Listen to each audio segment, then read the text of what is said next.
Today's video is brought to you by the 2020 US presidential election. Okay, so I know a lot of people who voted already and are hoping this election ends in a way where they can go back to sleep, specifically in the event that if Trump loses the election, maybe America will go back to some semblance of normalcy. And I'd like to take a second to just ruin that fantasy.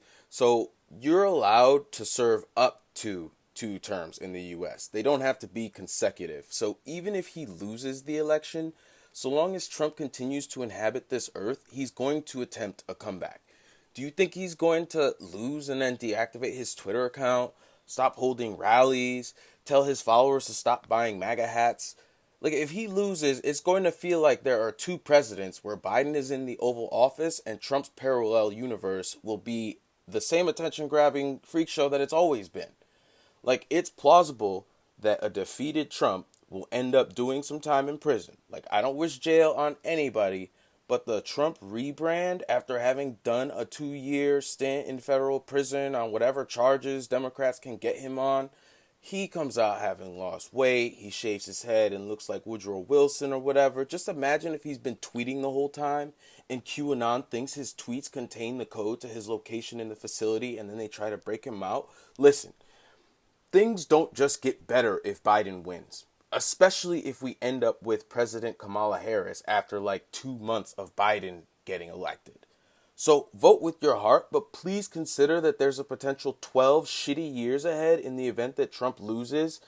You're not going to just be able to go back to sleep like when we had Obama. Nonetheless, I'm pretty sure we're not going to find out who won the election until early December. And maybe we don't even find out until Inauguration Day in January, which is why I'm expecting things to get pretty rough in the US. Like, I wish it didn't have to be that way, but I get it. Like, the lead up to finding out the official results is probably going to be just protests from coast to coast. And you're bugging if you think there will be no violence.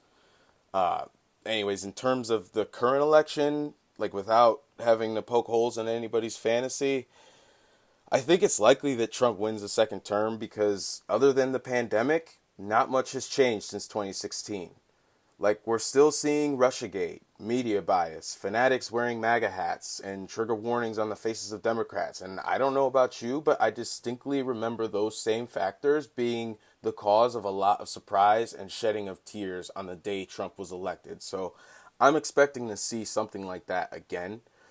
In the last election, Trump came across as a stereotypical NYC scumbag businessman.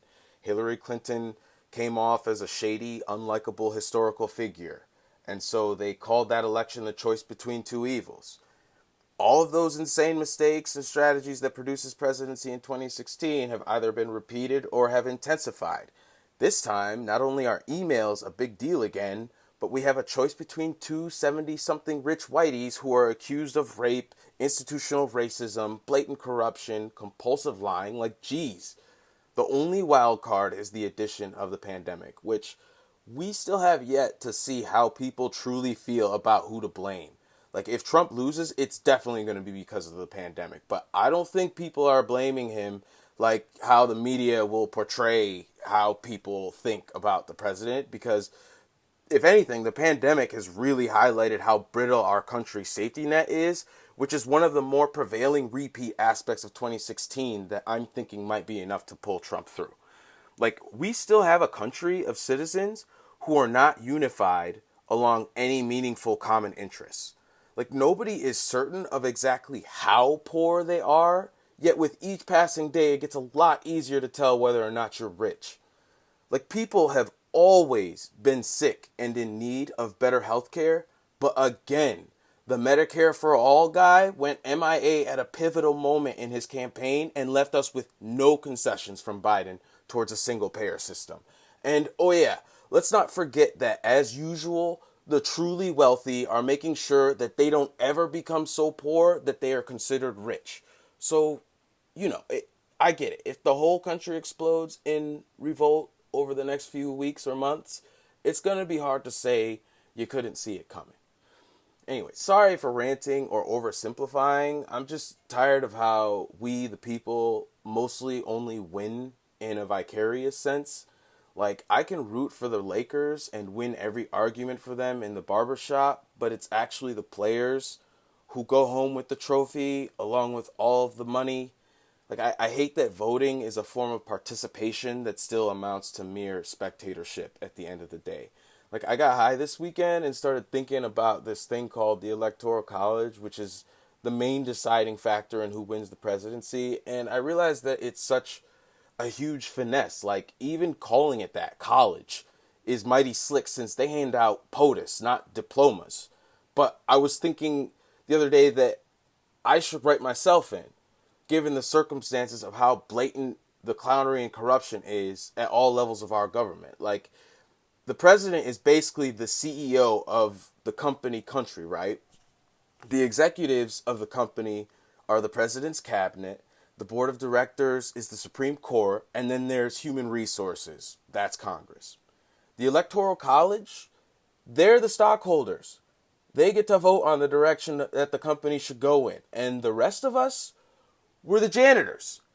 We're the janitors of the company. Our jobs, the popular vote, is just for appearances. Like, we can work extra hard on the toilets or steal a box of paper clips every now and then, but nothing we do actually affects the way the company is run. And that's why I'm going to write myself in on the ballot on election day. So you should too. Write in I'm a hoe, comma, J Sachs for president on Tuesday. See you next time. Like and subscribe. Wait, all right, I'm J Sachs from I'm a Ho, aka In My Absolutely Honest Opinion, and I approve this message. Clocking out. Peace.